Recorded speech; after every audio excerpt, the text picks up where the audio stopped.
host, Charlie Lowe, joined today by my friend Justin Giorgio, a political communications specialist from K2. We will be talking about the recent Chicago mayoral primary, not the election, because that's how we do things here in Chicago. We had a field of 9 candidates. 2, Brandon Johnson and Paul Vallas, are going on to a second round runoff in April. And Justin, thank you for joining us. Thank you for having me. I'm glad to be here. So as I mentioned, you're a political communication specialist, but what does that actually mean? Yeah, so I have been one of those off on, off out political strategists for some time. My first campaign was the Carly Fiorina presidential campaign, a often forgotten small but mighty team coming out of college in 2016, and then I worked for the convention in Cleveland in 2016, the Republican National Convention. I came back. I was the College Republican National Committee comms director for the remainder of that cycle, and shortly after that moved to Chicago to work on Governor Rauner's re-election campaign in 2018. Took a little break from politics after that. I worked for a nonprofit here in the city focused on early childhood education. Came back into the political world a little bit when COVID struck, and I joined my current company, K2 and Company. We work on nonprofits, corporate work, campaign work, kind of the gamut of doing communications work across the board. So right now I work mostly on corporate strategic communications, but most recently I was working on some of the gubernatorial and down ballot work in the 2022 election with Mayor Irvin's campaign. Yeah. So what's it like being a Republican in Chicago? So Illinois is a very interesting state politically. I mean, how many states do you have out there where I'm blanking on his name right now, but we had a Democratic gubernatorial candidate in 2018 who was proposing and running on a 3-state solution, breaking Illinois into the state of Chicago, the state of the Chicago suburbs, and the state of downstate Illinois. So it's certainly an interesting state based on the various dynamics of the people we have involved, but and the sheer size of the state. I mean, I live in Tinley Park, Illinois right now, and an hour south of me, you're in farm country, and an hour north of me, you're in this studio in the city in Hyde Park. So it's certainly a super interesting state politically, and I think it's something that you get to see a lot of dynamics, and you see a lot of talking points and issues looked at from a lot of different lenses, as we're kind of seeing in the mayor's race with Paul Vallas taking some talking points that you could have heard from a gubernatorial candidate statewide on the right. So it's an interesting dynamic, and I think the city brings together a lot of different viewpoints, kind of like we saw in the results last night. Absolutely. So let's get right into it. Obviously, we were both looking at the election results last night, but was anything surprising to you, or anything kind of stood out from what we saw? First and foremost, I think that the most interesting thing is that it seems like we are in a race of divergent ideologies. Paul Vallas certainly represents the most moderate of moderate Democrats out there, to the point of flirting with some GOP-leaning groups, which, for most people would be a death sentence in Chicago. On the other side of things, we have Brandon Johnson, who is, about as progressive gets. And that is, it's going to look like it's going to be a race to the middle from here on out, which advantage Brandon Johnson. He has to go less to the middle than Paul Vallas does. So we're seeing kind of a divergent ideological race coming up in April, and frankly, the biggest surprise to me is how poorly Chuy Garcia performed. Absolutely. We'll for sure get to that in a second, but let's focus on the winners because, they did win. They came out of a group of nine candidates, a very competitive group, and I think for me, what was kind of surprising was I figured Paul Vallas would do well, I think, but just how well he did with close to 34% of the overall vote Why do you think that was? Well, I think it can't be understated how important crime is in this city. There are many people will want to downplay that as a major issue as far as campaign messaging goes, but we saw it in the governor's race. It was a crucial talking point for both Governor Pritzker and Darren Bailey. Throughout the Republican primary, it was a critical talking point, and it has remained a critical talking point here through this mayor's race. Paul Vallas was very outspoken about, putting more police on the streets. He was endorsed by the FOP. He touted that a lot as kind of being backed by rank and file police officers, which is something that, can be used against him, let's say, coming up in April. But on the other side of things, Brandon Johnson, is basically in the defund the police camp. And that's going to be something that is going to be talked about a lot over the next month. Vallas will try and pin him as defund the police, and Brandon Johnson will try and talk about the fact that, defunding the police doesn't mean, we're taking money away from cops. It means we're putting it into crime prevention programs, community investment, things like that, the normal person might not always associate the phrase defund the police with. Sure. So obviously these two candidates have diametrically kind of different beliefs around some really important issues. I think one that sticks out for me the most, and I think to a lot of people, are their perspectives on education. Paul Vallas, if our listeners don't know, he kind of led the charge in charter schools versus Brandon Johnson, who received the Chicago Teachers Union endorsement, which while might seem like a really positive thing, I think a lot of the people in Chicago might not have the most positive association with the teachers union coming out of COVID and some of the policies that they endorsed during the long reopening period that Chicago public schools had to go through. So I'm curious, from your perspective, where do you see these two candidates, going forward with their respective policies as it relates to education? Well, I think that Paul Vallas is going to have to own his record, and he has attempted to do that in a lot of his messaging. He talks about the fact that as CEO of Chicago Public Schools, test scores went up every year, that he provided 6 straight balanced budgets, which is something that the city of Chicago and the state of Illinois in general have struggled with. And on the other side of things, I mean, there's going to be some questions. I mean, he was an appointee of Governor Rauner, and that is in the city of Chicago not a very popular thing, certainly with teachers unions. Going over to Brandon Johnson, yes, he had the Chicago Teachers Union endorsement. They are, by and large, his biggest financial supporter. But how much money is left? And that's going to be a big question going into April is, can Brandon Johnson consolidate enough donors to get him across the finish line? Because right now, Vallas has the financial advantage. I think he has about $2 million or so more cash on hand. That may change after kind of the late spending spree on ads leading up to yesterday's primary. But what's going to end up being the difference maker is who could bring in the most money coming down the pipeline. And quite frankly, money means more time on air, and that means more messaging to more people. Who can get their message across the best? It's going to come down to the dollars. Sure. And I think, another thing that we saw quite clearly in last night's election was a reinforcement of the idea that Chicago is a city of thirds. And one of the major thirds in terms of population, it is almost exactly a third of the population, the Hispanic community, really did not turn out for Chuy Garcia. Why do you think that is? I think Chuy Garcia just didn't run a super effective campaign, frankly. I think his messaging was not particularly strong enough. I think a lot of people in the Garcia camp probably came into this thinking that we are the heir apparent. Lori was particularly unpopular. They came in thinking, we got this in the bag. Chuy's a known entity in Cook County and Chicago at large, plus his time, in Congress has only boosted his name ID. But there just it didn't seem like there was a ton of effort behind driving a specific message.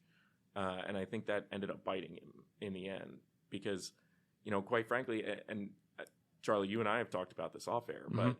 but Willie Wilson was always going to play spoiler to somebody. He's someone who has a baked-in base of support. after years of running for whichever offices he's running in any cycle. But this time it seemed like he chewed into Mayor Lightfoot's support, and he chewed into Chuy Garcia's support. And with Brandon Johnson's, resurgent campaign to get him, in front of voters for a second time in April, obviously with a very progressive message, a message that I found quite similar, frankly, to incumbent Mayor Lori Lightfoot's campaign back in 2019. Now, at the same time, we do not see her, notably, in the winner's circle. Why do you think that is? I think it's a big question, but I'm curious to hear what you have to say about it. So personally, my thought is that, and granted, I am an outside observer. I don't know the data. I don't know the polling or anything. Sure. But from my point of view, I think the same thing that got her elected in 2019 is the same thing that got her unelected yesterday, which is the personality, the abrasiveness, the I'm going to go it alone attitude that I think it set her apart in 2019 from Toni Preckwinkle, who was long seen as the front runner, the quote-unquote establishment candidate.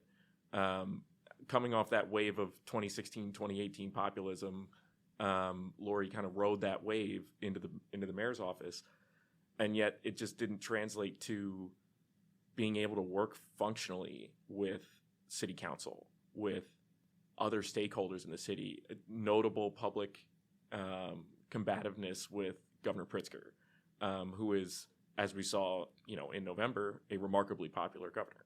I think that Lori's continued abrasiveness and leading to the retirement of how many aldermen now? The turnover is remarkable. It's like more than 30%. Yeah, I think that kind of workplace culture, not only in city council, but even in the mayor's office, translated into, quite frankly, just a very unpopular candidate. I think she, lost that wave of populism that she had in 2019, and once in office, it just became an abrasive situation, and people never warmed up to her. Sure.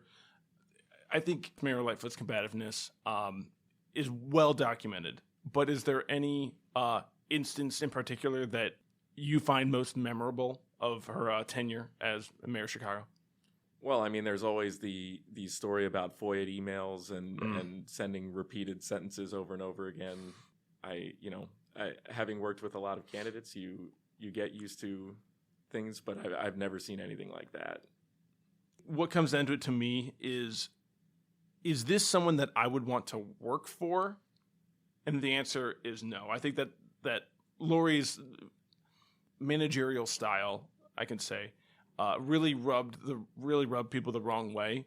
As I'm meeting people in Chicago and talking about Chicago politics, something that stuck out to me was it was very difficult to find someone who actively liked the mayor, who actively liked her policies. But at the same time, if I asked, okay, so you don't like Mayor Lightfoot, can I ask you why? And there was never a really solid answer. There was no policy issues. Oh, she closed down X number of schools, which I don't believe happened during her tenure, or she did something else that really affected me. COVID is a challenge. I don't think there's a single mayor in America who got it quote unquote right, because there's no real way to do that. At the same time, Lori just had a, for lack of a better word, vibe about her that I just ultimately think rubbed people the wrong way. But I think you put it much more eloquently. And to get to your other part of your point about the Governor Pritzker, do you think he'll play kingmaker in the runoff election? I've thought a lot about this, and at the end of the day, I think probably not. It makes sense, especially if he has higher political aspirations. I mean, there's been a lot of talk that if President Biden chooses not to run in 2024, which indications are right now that those conversations are going on behind closed doors, that Governor Pritzker could be a popular choice to run, in which case he will need a somewhat friendly mayor in Chicago. And looking at the two candidates right now, clearly I think Brandon Johnson is the more likely to be friendly to him, and many of his allies, many of Governor Pritzker's allies are behind Johnson. But I think Paul Vallas has a lot of people that Governor Pritzker would also need on his side if he were to go looking larger. So, I think probably the safest bet is for him to stay out. But at least at this point, I think, we'll just have to wait and see. I think the safe play is to stay out, but you never know what's going to happen. I think there's another big political player that could come into the picture, though, and that's former President Obama. Yeah. He has been involved in Illinois politics. He's been involved in Chicago politics since leaving office. Who knows if and when he would enter the fray, but if he does, whoever he's backing, they would get a pretty significant boost, and it would be pretty hard for their opponent to overcome.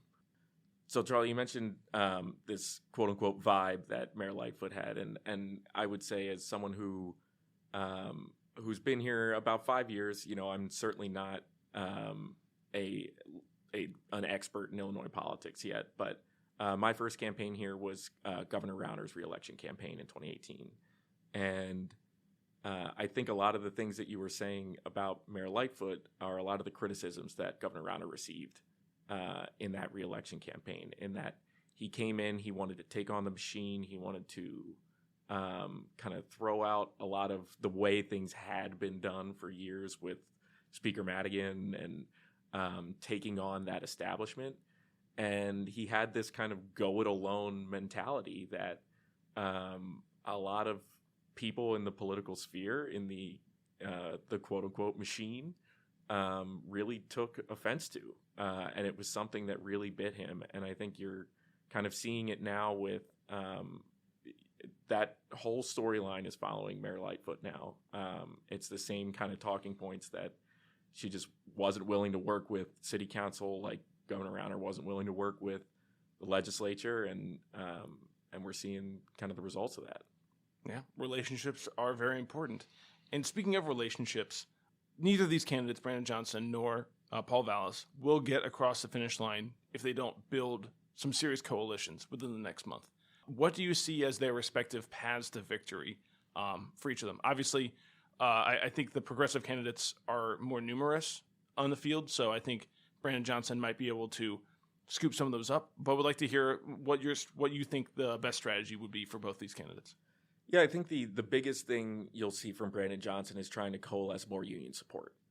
Right now, he has the Chicago Teachers Union, as we spoke about, SEIU, and while each of these individually may have their own specific kind of power bases, collectively, the union support here in the city of Chicago in particular is wildly important. On the other side of things, I think you'll see Paul Vallas try and coalesce more law enforcement support. He'll look to boost his law enforcement credentials, as well as look to the business community. The business community is, I think, more likely to fall into his camp versus Brandon Johnson's. And I think both of them, like I said earlier, are going to be looking for where the money is. That is going to be the key factor. Who can keep up the fundraising over the next month and put an effective message on air in the city of Chicago, which I can tell you from experience is not cheap. Yeah. And you mentioned Paul Vallas had about $2 million, you think, in the bank going into the election last night. I think his last report was 5. Oh, wow. But he had 5 on hand, and Brandon Johnson had $3.5 million wow. on hand. But again, that certainly has changed since from reporting time to this latest ad blitz going into Tuesday night. Yeah, certainly. And, I think Paul Vallas is coming at this with kind of a little bit more established fundraising strategy, having, run for mayor before, kind of being a known quantity, specifically within the business community. So that's, I think, obviously going to drive support there. We've been talking a little bit about the financials of each of these candidates. Could you kind of walk through, where they stand currently and what that means for them going into the next month? Sure. So right now, at least according to Illinois Sunshine, for anyone who is listening that hasn't tracked Illinois Sunshine before, it's maybe the single best resource to follow the money in Illinois. But Paul Vallas has $5.2 million on hand. He's raised about 6. I wouldn't be surprised if that number is much lower after an ad blitz leading into Tuesday. Same with Brandon Johnson, who has about $3.3 million on hand. So a $2 million cash advantage for Vallas, which, everyone knows, we hear about it all the time, that campaign cash, where it comes from, is all a big mystery. But it's crucial, especially in a place like Chicago where ad time is not cheap. Essentially, it costs quite a bit of money to get up on air. And the most effective way to spread a message for a campaign is TV ads, still is. As much as everyone hates them, the message sinks in if you can put 2,000 points behind it. And that's the way it is until, something changes. Additionally, that goes to get out the vote efforts, whether that's paying walkers to go knock doors, get people to go to their polling places, whether that's direct mail pieces. There's so many things that go into getting people to vote that, it costs quite a bit of money. So, going back to over the next month, Brandon Johnson, I'm sure, is going to be hitting the phones and trying to coalesce as much money as he can behind him to try and close that gap. Vallas will be doing the same thing, and those two are probably putting some money behind a poll ASAP, and then we'll take whatever that messaging comes back as being the most popular, cut an ad, get it on air, look for it in a week or two. In the meantime, they'll probably go up on air with something they have pre-cut that they already know. But, I wouldn't be surprised if you see some new messaging coming up in the next 2 weeks or so. Yeah, no, that definitely makes sense. Be excited to see a few more ads more on my YouTube subscriptions that aren't just Brandon is better, or I'm Chewy Garcia, me, which is a very interesting policy kind of a ploy to deploy real strong ethos and pathos on Chewy's behalf. But so we've covered a lot of the winners, both the winners, I should say, not a lot of. There's only two. And that leaves 7 losers. And unfortunately, folks, we are not going to be covering all of them. To our Sophia Kings and our Cam Buckners out there, thank you for playing, but not your year this year.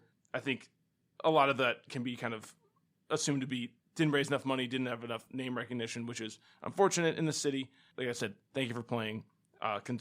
Consolation prizes will be delivered shortly. But back to kind of the big name losers, sorry to say, Lori, Chewy, and Uncle Willie Wilson. I guess for each of those, kind of starting wherever you feel is best. We talked about a couple of them already. What do you think didn't work? Let's start with Willie Wilson. Do you think he was just playing spoiler to other candidates and wanted to sink Lori's ship or whoever's ship for personal reasons, or do you think he actually thought he could have won? He put a lot of money into this race, so he always does. I don't know if he was just running to play spoiler, but at the same time, I have some family who I was actually speaking to about this recently, who I will leave nameless right now, but they basically said to me, you know what? Can we just get Willie something? He runs for everything. Mayor of Chicago, governor of Illinois, and he's got his 10%, and that's where he's going to stay. But, frankly, he did end up playing spoiler, and I think that is, it can't really be understated how big a factor that is. I mean, when a candidate comes in and has a baked in 8 to 12% support, it's certainly not enough to get across the finish line, but it's certainly enough to pull someone back for the finish line. Certainly. And particularly, you mentioned that Chicago's a city of thirds. That base of support is on the South Side and in the Black community. And it's something that it's a group of voters that Mayor Lightfoot needed. And Brandon Johnson needed and was able to coalesce that support. But there were a lot of candidates that were relying on the South Side, and Willie pulled from that pool. It's hard to say that it didn't play a factor in the results last night, because I think it certainly hurt Mayor Lightfoot, and quite frankly, probably hurt Chewy Garcia as well. Yeah, just looking at the map of maybe they're not wards because wards are larger, but election districts that Willie Wilson won is only a couple in the far south side, a couple in Bronzeville, and a couple just to the west of us in Hyde Park here in Inglewood. Looks like he won a couple He was the plurality. And I would say even in those districts, he didn't win. I mean, Mayor Lightfoot got caught on camera, a bit of a gaffe, saying, if you're on the South Side and you don't vote for me, you're voting for Chewy or you're voting for Paul Vallas, which a bit of a gaffe. But at the same time, Willie Wilson pulled voters from the South Side. Even in those precincts he didn't win, I'm sure if you go in and look at the data, there's going to be a disproportionate amount of Willie Wilson voters surrounding those precincts that he did win. Yeah, absolutely. And I think what's also interesting is a lot of the South Side and West Side voters notably didn't vote for Brandon Johnson. The plurality of them still were with Lori Lightfoot. And it's just interesting to see how Lori's backing, especially in the North Side, really fell apart. Maybe people were, sick of her policies or her personality, as we talked about before, but just interesting to see where different bases of support have changed from, one election to the next. Now, do you think Willie Wilson will support Paul Vallas, or who do you think he's going to endorse, if anyone? I have no idea who Willie will endorse, because Willie, is going to do what Willie's going to do. I mean, he's always been kind of a wild card in Illinois politics, ran as a Democrat, notably voted for President Trump. Willie has always kind of done whatever he's going to do. So who knows where he's going to go. But, I think the biggest story from last night is Chuy Garcia's underperformance. When he announced his candidacy, I think everyone kind of saw him as the heir apparent. I think it's a pretty poorly kept secret that he was most likely Governor Pritzker's preferred mayoral candidate. Garcia helped secure Governor Pritzker's choice to lead the Democratic State Central Committee, essentially, making Governor Pritzker, the policy decider of the state. Not that he didn't have a lot of influence in the state legislature already, but really just coalescing that power behind Governor Pritzker. So, I think his underperformance is pretty notable, and it's something that, in my opinion, is the biggest thing coming out of yesterday's results. What were the biggest factors that you think, led to that underperformance? Was it him not, getting out there early enough, not spending the money that he had on hand as quickly as other candidates were spending, or was his message just not resonating with voters? I think there's a few things. I think, for starters, on his side of things, he wasn't really able to put forward a message that landed. Like you mentioned, the I'm Chewy, you know me, that's not really, driving home a policy point. And as much as we all hate negative ads work. And Mayor Lightfoot went really hard after Chuy Garcia, talking about his Madigan ties, talking about his Sam Brinkman-Fried ties, which I didn't even know were a thing until those ads started running. So I think that going negative for Mayor Lightfoot against Chewy, it really hurt him and didn't benefit her in the same way that she expected. Certainly. And speaking to, Lori, again, if you're listening, thank you for your service to the city of Chicago for the past 4 years. But at the same time, where does Lori go from here? Do you think that she supports Brandon Johnson? Do you think that she sends her voters that way? Obviously, I don't know if she likes Paul Vallas more, but I think she probably sees Brandon Johnson as a direct threat to her base, or she did at least until she lost last night. So I'm curious where you see her going from here. I don't think it's as much a question of whether or not Lori would support Brandon Johnson, because I think if asked, she likely would over Paul Vallas for several reasons. I mean, mostly the unions and Sure. Coalescing a block of support behind him. But I think the stronger question is, does Brandon Johnson want Mayor Lightfoot's support? Which, as we saw last night, she is a relatively unpopular mayor. An incumbent mayor getting 17% of a primary vote is not a good indication of, having a strong base of support. So, Charlie, when you and I were talking last night, I think I asked you the question, who is Lori's block? Who is her base? And quite frankly, I don't know if Mayor Lightfoot's campaign knows at this point. So who knows where she goes from here? But I think the bigger question is, if Brandon Johnson wants her support, I think he'll get it. But will he ask for it? And will the teachers union be happy that he asked for her support also? That is another question as well, because as many of us know here in the city of Chicago, Mayor Lightfoot and the teachers union do not see eye to eye on a lot of things. So who knows what's going to happen there? I would imagine that she will try and maximize on her lame duck time, try and get some things passed if she, is looking to continue down the political road. But I don't know what the next step would be. It might be running for state legislature if she still has a decent block of support in her Logan Square neighborhood. Shout out Logan Square. But I don't really know where you go out of this. I don't even believe that she won Logan Square, to be clear. It looks like most of her support really just came from the South and West sides, which is interesting considering her messaging. But do you think that she did that because she figured that she already had the South and West sides essentially locked up and she was trying to focus on, the white North Side vote, which she still lost? I think what ended up happening was, and we've talked about Chicago being a city of thirds.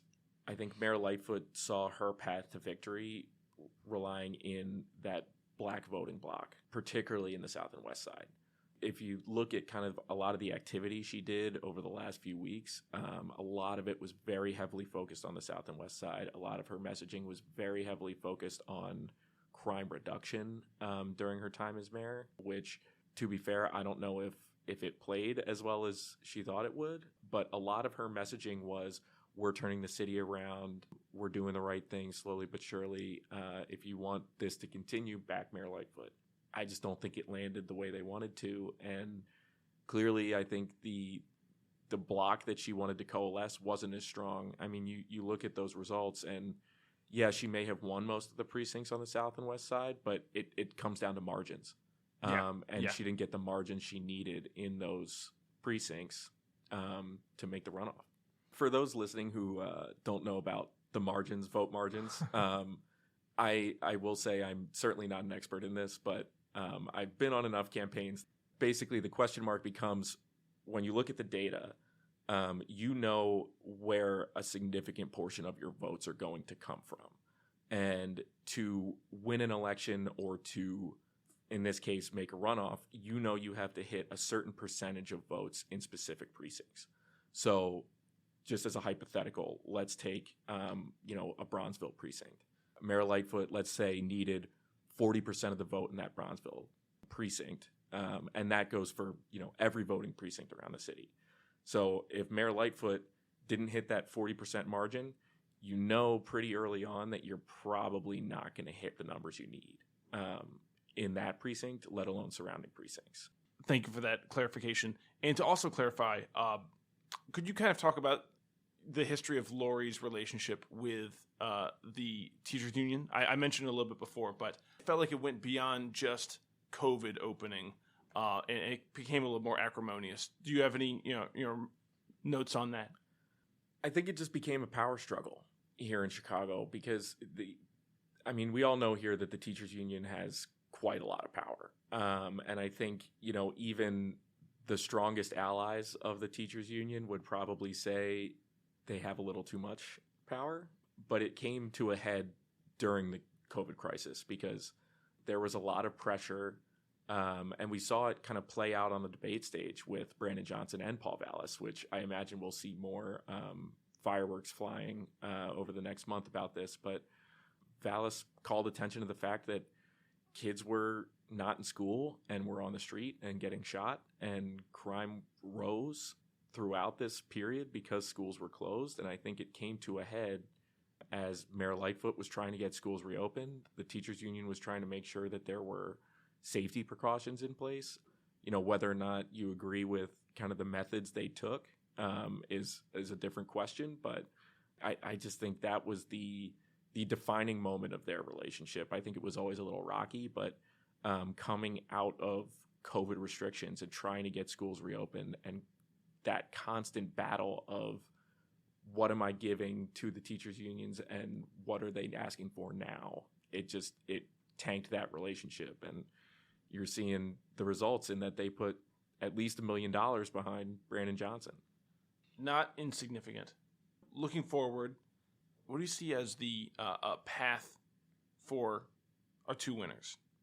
Well, I think that it's going to be interesting considering you look at the precinct map, and a lot of Brandon Johnson's support came from the north side, places where, quite frankly, Vallas needs to outperform him to win. And I think what you'll see is Paul Vallas is going to hit those precincts pretty hard and probably try and coalesce a base of support through the north side, whereas Brandon Johnson will try and peel off a lot of those Lightfoot voters, Garcia voters on the south and west sides. You know, there's going to be a lot of retail politicking, and then we'll see a bunch of ads, like I said.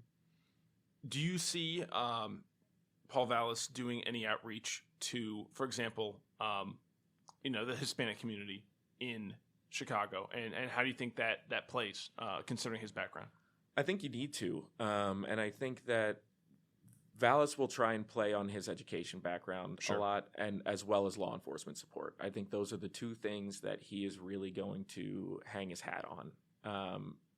If you look at his website right now, the three top points are his background in education, rising test scores, then law enforcement endorsements, law enforcement support, his work with the FOP in negotiating a contract for the city of Chicago, and then balancing budgets, working in some of these gigantic city public school districts. Chicago, my hometown of Philadelphia, he ran Philadelphia Public Schools. Trying to balance the budget, I think, is going to be his big push. Johnson, on the other hand, he's going to talk about police reform. He's going to talk about racial equity. He's going to talk about, he's going to stick to the same talking points for the most part because, I said earlier, I think this is a race to the middle now, which gives the advantage to Johnson. There's an old adage in politics that if you're explaining, you're losing. And I think there's going to be a lot more ammunition for Brandon Johnson to throw at Vallas to try and force him to explain his background and his experience and his prior statements and people he's associated with than there is for Vallas to throw at Johnson. That being said, Vallas is going to throw some bombs about Johnson's stance on police reform. He's going to say Johnson wants to defund the police. And that message, I think, as we saw in 2022 in the governor's race, it's not as effective as I think a lot of progressives believe it to be. Absolutely, I think that's a great place to kind of leave things out at. Justin, I really appreciate you coming in today and talking about the election. Any final thoughts or recommendations for these candidates as they go out to hit the last month of the campaign trail? No recommendations for me, but final thoughts. The Chicago Bears might have done Mayor Lightfoot kind of dirty. Yeah, that's going to be another episode of the Forum, actually. We've got Politics of Sport coming out with Elliot Denise in a bit. So we'll be sure to talk about that. So stay tuned, and we'll be speaking a little bit more about the Chicago Bears, their move, and how it impacted Chicago politics. Thank you again for joining us today here at the Forum. Really appreciate you joining us and providing some really unique perspectives and insights on the mayoral election of 2023. One to be remembered for sure. Thank you. It was great to be here.